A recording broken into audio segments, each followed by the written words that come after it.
Ces personnes qui ont travaillé dur pour générer leur patrimoine à plus de 100 millions d'euros, 500 millions d'euros, 10 milliards d'euros, ils ont travaillé dur pour l'avoir. Pareil que si on taxe les super riches, ils vont partir. Aujourd'hui, on parle courbe de l'affaire et taxe Zuckman.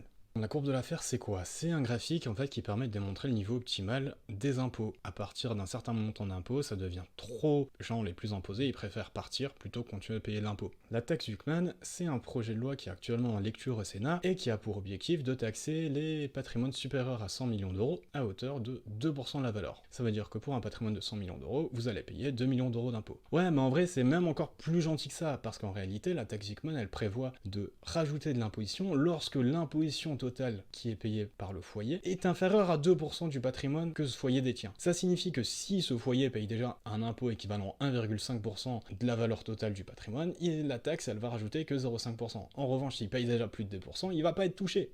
Et on parle d'une mesure qui est censée toucher 1800 foyers avec un patrimoine supérieur à 100 millions d'euros. C'est 6 millions d'années au SMIC.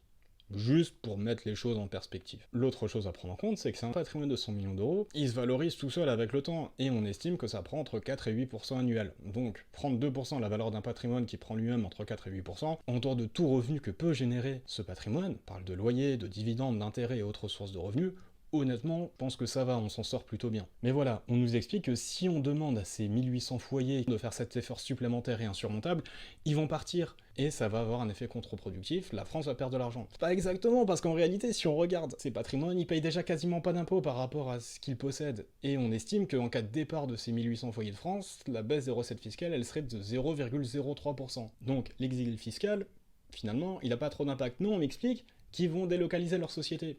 Ils peuvent déjà le faire. Si ces sociétés elles sont en France, c'est que c'est le marché optimal, c'est l'endroit optimal. S'ils veulent délocaliser, et ça c'est déjà vu, ils l'auraient déjà fait. Si on gagne plus d'argent en mettant sa société hors de France, croyez-moi, ils vont pas s'en empêcher. Et c'est pas parce qu'ils sont en France ou qu'ils vont partir de France qu'ils vont emmener leur société avec eux. Certainement pas. Et sur leur patrimoine immobilier, un immeuble, par définition, ça bouge pas. Donc au pire des cas, ils vont vendre leurs immeubles. Ils vont vendre leurs propriétés immobilières, ça va diminuer la pression sur le marché immobilier, ça va générer des droits et de l'imposition dessus, donc en plus l'État va récupérer de l'argent dessus. Donc au final, vous allez me dire, ben, y a que des bonnes choses.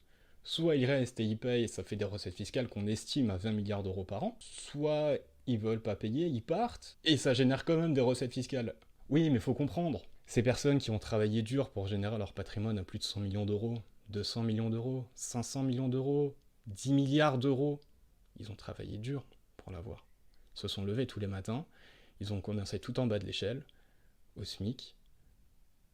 Non, je rigole, faut le taxer. Et surtout, oublie pas de t'abonner, c'est important.